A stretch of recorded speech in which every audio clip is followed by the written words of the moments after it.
এটা ছিল জন্মাষ্টমীর আগের দিনের ভিডিও। আমাদের বাড়িতে নরমালি ৩ জন গোপাল থাকে, গোপলু, টপলু আর ছটকু। তো এই যে গোপলুটাকে তোমরা দেখতে পাচ্ছ, একে কিন্তু একটা দিদিভাই আমার কাছে রেখে গেছিলো।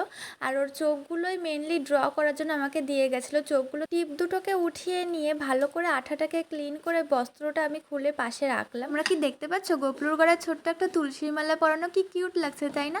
বেশি কথা না বলে আগেই ঝটপট করে আমার মন মার্টের অ্যাক্রিলিক কালার দিয়ে গোপলুর চোখগুলোকে আগে আমি ড্র করে নিয়েছিলাম, কারণ চোখ ছাড়া কীরকম জানি একটা লাগছিল গোপলুকে। চোখগুলো আঁকার সময় দেখলাম যে ঠোঁটের লিপস্টিকটা আর কপালের টিপটাও একটু কীরকম জানি হয়ে গেছে। ওই দুটো ঝটপট করে উঠিয়ে ভালো করে আমি কালার করে দিচ্ছিলাম। দুদিন পরেই আমার এক্সাম, তাই হাতে বেশি একটা সময় ছিল না, ঝটপট করে যেটুকু পেরেছি করে দিয়েছি। যদি অন্য সময় নিয়ে আসতো তাহলে আমি আরও সুন্দর করে অঙ্গরাগটা করে দিতে পারতাম। দিদিটাকে জিজ্ঞেস করা, সে তো বললো খুবই পছন্দ হয়েছে, আর জন্মাষ্টমী তো তার জন্য বৃষ্টিতে ভিজতে ভিজতে গোপলুকে নিতে চলে এসছে, কারণ নিয়ে আরেক জায়গায় যাবে। সো আজকের মিনি ব্লগ এই পর্যন্তই, বাই।